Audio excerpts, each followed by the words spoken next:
Welcome back mga kaagtab. Ito na naman po ang inyong lingkod, si Mr. Destiny. At magbibigay tayo ng pinakamagandang update po ngayon sa social media. Ito yung mga maiinit na pag-uusapan nga po natin. Kay Mengay, kay Alden Richards, kay Bossing, at siyempre sa mga edited picture ng Arname.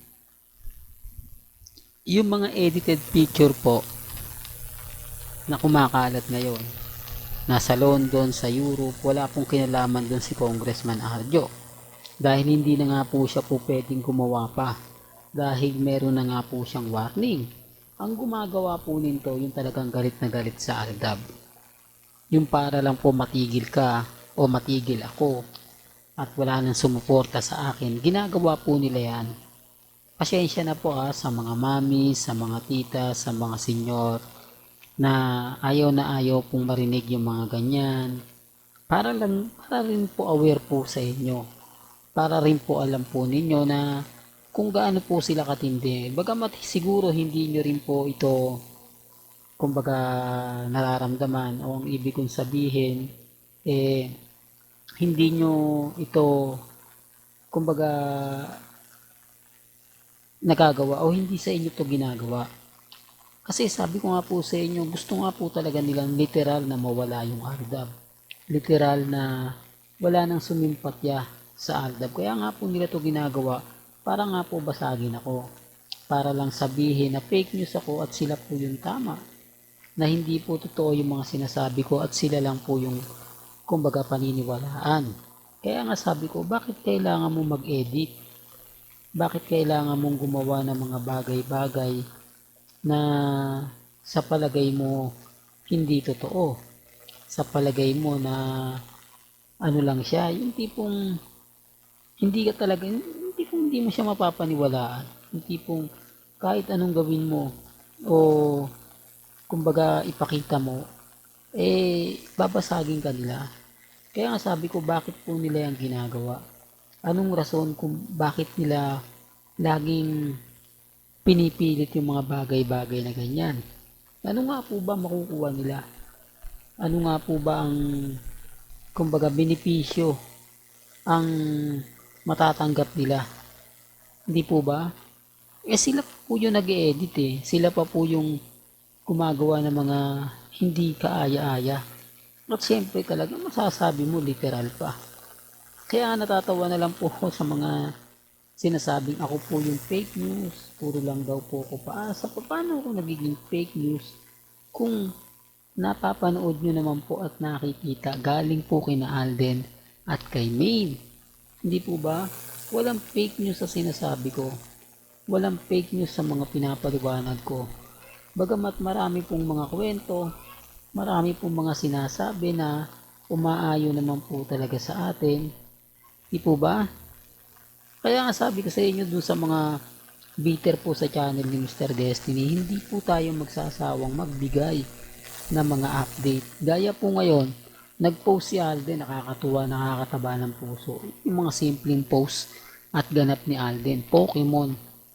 Di po ba? Tapos wala pa po si Mama Ten. Tapos nag-post, wala rin po si Mengay. Doon pa lang, panalo na po ako. Doon pa lang masasabi nyo na tama ka, Mr. Destiny. Alam namin na kapag wala si Mama Ten, wala si Main, matik na yan. Mas madali tayong magkakaintindihan. At least ako, hindi ako gumagawa ng mga edited picture, edited video para lang makakuha ng atensyon sa Aldab. Depende na lang po sa mga mami, sa mga titas, kung sino po yung paniniwalaan nila.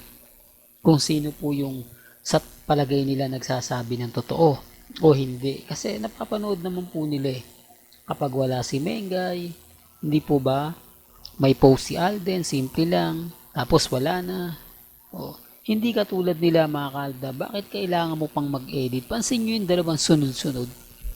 Yung unang nakikita nyo na araw, yung bilog kay Mengay, baklas yung kamay Di po ba? Gawain po ba yan ng literal na kumbaga sinasabing sila yung totoo? Bukod sa tinapyas yung kamay ni Mengay, yung paa naman ni Congressman Arjo naging sakang. Naging sakang. Naging polio. Pansin nyo po ba? Tapos isang kamay lang sa gitna. Nasaan yung kamay ni Congressman Arjo? Tapos sa baba naman po, di po ba yung mata, pango pa si Mengay. Grabe. Pero syempre mga kaaldab, lahat po kasi ng sabihin ko, lahat po ng ipaliwanag ko, baliwala lang po eh. Kapag sila yung nag-react, kapag sila yung nag-komento, kasi ipopost din nila yan, papakita nila itong channel ni Mr. Destiny Aldab, wag niyong paniniwalaan kasi puro fake news. Kaya nga po natatawa ako eh, lahat ng sinasabi nila bumabalik po sa kanila. Kaya nga po hindi ako nagbubura ng mga edit o ng mga comment po nila. Never akong kumbaga gumagawa na kasi alam ko po mga kaaldab na magagamit ko yan eh. Malaking insulto, malaking sampal po sa kanila yan. Gaya ngayon na nakikita ninyo. Oh, di po ba? Kaya nga sabi ko sa inyo mga mamis, mga titas, mga senyor na hanggang ngayon kampante, hanggang ngayon matatag na kahit anong laban po yung dumating o kahit ano po yung sabihin nila hindi tayo natitinag, hindi tayo naapektuhan dahil alam po natin ang buong istorya, dahil alam po natin ang buong kwento, dahil naandun po yung point na tayo naman po talaga yung bida, tayo naman po talaga yung kumbaga malakas. Hindi po ba? Hindi, real to kaya mga kaaldab.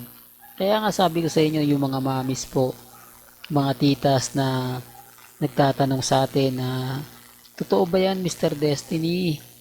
Kumbaga kasi may nababasa ako, may nakikita ako na parang hindi ata maganda, hindi ata kaaya-aya. Normal lang po yun. Kaya nga po nandito ang channel ni Mr. Destiny para sabihin po sa inyo o ipaliwanag po sa inyo na maging relax lang po kayo, maging kampante. Kasi hindi naman po tayo basta-basta magpapa-apekto sa mga yan. Never po tayo magpapatalo sa mga yan. Kung ano po yung mga nakikita ninyo at napapanood, lalo na nga po pagdating sa Aldab Nation, lahat yan 101%. Hindi ko po ine-edit yan. Hindi natin yan ginagawa ng mga katulad po ng ginagawa nila para makakuha kasi ng simpatya.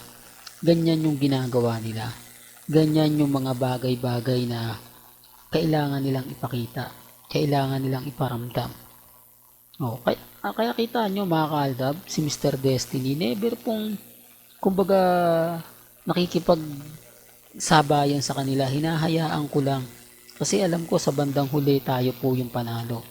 Sa bandang huli tayo po yung kumbaga panalo sa labanan kahit anong pong gawin nila.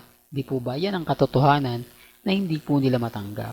Hanggang dito na lang po ang ating latest updates. Kaya kung gusto nyo pa po ng pinaka-latest at sariwang update, abay tumutok lang po kayo dito po sa channel ni Mr. Destiny para updated po kayo sa mga bago at sa mga latest na i-upload po natin maya-maya lang. Hanggang sa muli, salamat po sa panonood at pakikinig.